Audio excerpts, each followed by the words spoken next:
திருகோணமலை மாவட்டத்திலே பழமையானதும் மிகவும் அருள் சக்தி வாய்ந்ததாகவும் மக்கள் மத்தியிலே பல அற்புதங்களை செய்த அருள்மிகு ஸ்ரீ பத்ரகாளி அம்பாள் ஆலயத்தினுடைய பிரம்மோற்சவம் ஆகிய மகோற்சவம் என சொல்லப்படுகின்ற உற்சவம் 7ஆம் தேதி 3ஆம் மாதம் 2014 வெள்ளிக்கிழமை நாளை அதிகாலை 8 மணிக்கு துவயாரோகணம் என்று சொல்லப்படுகின்ற கொடியேற்றத்தோடு ஆரம்பமாக இருக்கின்றது.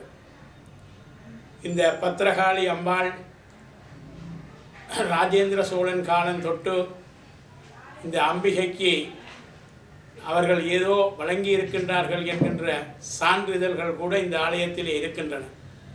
அவ்வளவு பழமை வாய்ந்த இந்த அம்பாள் மிகவும் சக்தியோடு இருந்து மக்களை பரிபாலனம் செய்து கொண்டிருக்கின்றார். இந்த ஆலயத்திலே கொடியேறினால் திருகோணமலை மாவட்டம் மட்டுமல்ல, உலகெங்கும் இருக்கின்ற ஏராளமான சைவ மக்கள் இந்த விரதத்தை மிகவும் பக்குவமாக அனுஷ்டித்து வருகிறார்கள். அங்க பிரதட்சணைகள், அடியளித்தல், கற்பூரச் சட்டிகள், விரதங்கள் என்று சொல்லி ஆலயத்திலே காலை விடியப்புறம் 4 மணி முதல் ஒரே அந்த வழிபாடுகள் நடைபெற்று கொண்டே இருக்கும்.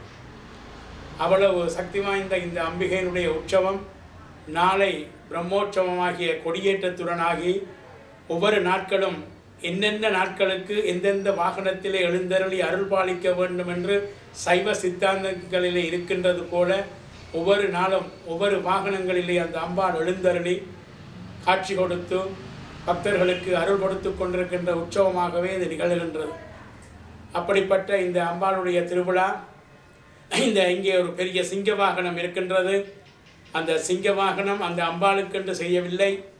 அது கடலிலே எத்தனையோ வருடங்களுக்கு முன்பதாக, ஏறத்தாழ 3-4 தலைமுறைக்கு முன்பதாக இருந்தே அந்த கடலிலே அந்த சிங்க வாகனம் வந்ததாகவும், இந்த அம்பாள் கோவிலுக்கு நேரே கடல் இருக்கின்றது, அதிலே அந்த கப்பல் நின்று விட்டதாகவும், அதற்கு பிற்பாடு அந்த மாலுமி கப்பலை ஓட்ட முடியாமல் இருந்த காரணத்தினால் இங்கே வந்து இந்த அம்பாளுடைய கோயிலே வந்து அந்த சிங்க வாகனத்தை இறக்கி வைத்த பின்புதான் அந்த கப்பல் அகர்ந்தது என்று ஒரு சாஸ்திர சம்பிரதாயம் இந்த ஆலயத்தில் இருக்கின்றது.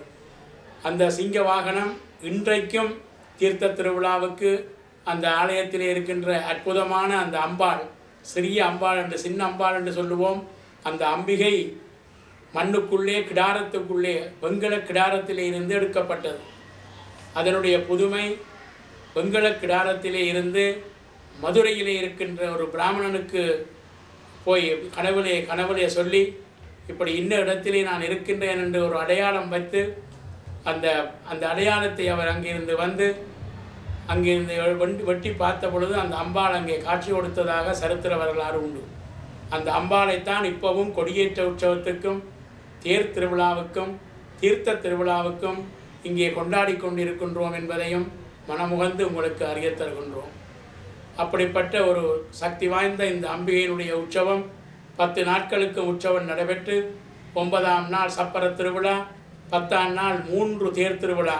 அம்பிகைக்கு, விநாயகப் பெருமானுக்கு, முருகப்பெருமானுக்கு 3 தேர் திருவிழாக்கள் நடைபெற்று மறுநாள் அதிகாலை சமுத்திர தீர்த்தத்துக்காக இங்கிருந்து நகர்வலமாக சென்று சமுத்திர தீர்த்த உற்சவமும் நடைபெற திருவருள் கூடியுள்ளது. ஆகையினாலே இந்த உற்சவத்திலே ஏராளமான அடியார்கள் கலந்து தங்கள் நேர்கடங்களை சமர்ப்பித்து தங்களுடைய பெருவேறுகளை பெறுகின்ற ஒரு பாக்கியம் இந்த அம்பாளிடத்திலே இருக்கின்றது. இந்த ஆலயத்தை பொறுத்தவரையில் கேதார கௌரி விரதம் மிகவும் நன்றாக நடைபெறுகின்ற ஒரு விரதமாகும். எங்கெல்லாம் இருந்து இந்த கேதார கௌரி விரதத்தை அனுஷ்டிக்கின்றார்கள். கேதார கௌரி விரதம் என்றால் சொல்லப்போனால் இலங்கையிலேயே பத்ரகாளி அம்பாளுக்கு ஒரு முதலிடமாகவே இருக்கின்றன. அவ்வளவு நேர்த்திக்கடன்களை வைத்து கேதார கௌரி 21 நாட்களும் அவர்கள் இங்கே வந்து உபகாசம் இருந்து விரதம் இருந்து இந்த விரத பூசைகளிலே கலந்து அந்த விரதத்தை பூர்த்தி செய்கின்ற ஒரு வழக்கம் இருக்கின்றது.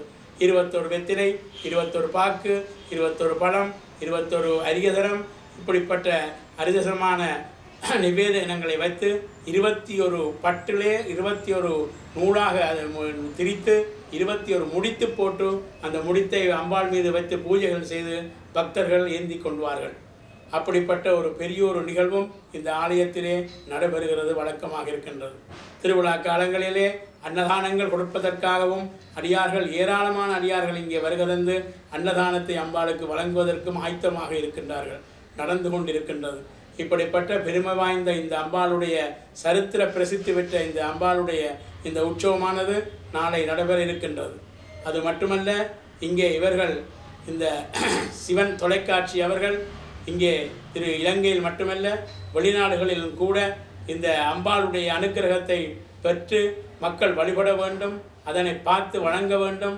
அவர்கள் இங்கே வராவிட்டாலும் அங்கிருந்தபடி தரிசனம் செய்ய வேண்டும் என்று செய்கின்றது ஒரு பெரும் பாக்கியமாகும். அவர்கள் வாழ வேண்டும், அவர்களுடைய இந்த தொழிலானது அபிவிருத்தியாக வளர வேண்டும். ஏனென்றால் சமயத்தையும் சமய பண்பாட்டையும் வளர்க்க வேண்டும் என்று அவர்கள் இரவு பகலாக ஒவ்வொரு ஆலயங்களுக்கும் சென்று இந்த சமய தொண்டினை மிகவும் முக்கியமாக இந்த சிவன் தொலைக்காட்சியை வலியுறுத்தி சமயத்திலே ஈடுபட்டு எத்தனையோ விடயங்களை அவர்கள் மக்களுக்கு தெளிவுபடுத்தி கொண்டிருக்கின்றார்கள். ஆகையினாலே அவர்களையும் இறைவன் காப்பாற்றி இதனை வளர்க்க வேண்டும் என்று பிரார்த்தனை செய்து இங்கே நடைபெறுகின்ற உற்சவத்தில் எல்லோரும் கலந்து கொண்டது வழக்கம் என்றதையும் சொல்லி இந்த அம்பாள் ஆலயத்திலே இப்பொழுது பெரிய திருப்பணி நடந்து கொண்டிருக்கின்றது. அம்பாளுடைய ஸ்தம்ப மண்டபம், வசந்த மண்டபம், துர்க்கை அம்பாள் மண்டபங்கள் எல்லாம் இங்கே வடிவாக வேலைப்பாடுகளோடு செய்து இன்னும் பூர்த்தி அடையவில்லை. பூர்த்தி அடையாத நிலையிலே இங்கே அம்பாளுடைய உற்சவம் நடைபெற்று கொண்டிருக்கின்றது. இப்போ மேற்கூரைகள் எல்லாம் போடப்பட்டு விட்டன. அதற்கு பிற்பாடு உற்சவத்தின் பின்பு அதையெல்லாம் வேலைப்பாடுகள் செய்ய வேண்டியிருக்கின்ற காரணத்தினால் இந்த திருப்பணியிலும் நீங்கள் எல்லோரும் கலந்து இந்த அம்பிகையினுடைய அருளை பெற வேண்டும். அந்த அம்பிகையினுடைய அருளை பெறுவதற்கு நீங்கள் எங்கெங்கு இருந்தாலும் இந்த திருப்பணிகளில் நீங்கள் எல்லோரும் பணி செய்ய வேண்டும் என்று உங்களை கேட்டுக்கொண்டு உங்களிடமிருந்து விடைபெறுகிறேன். நன்றி, வணக்கம்.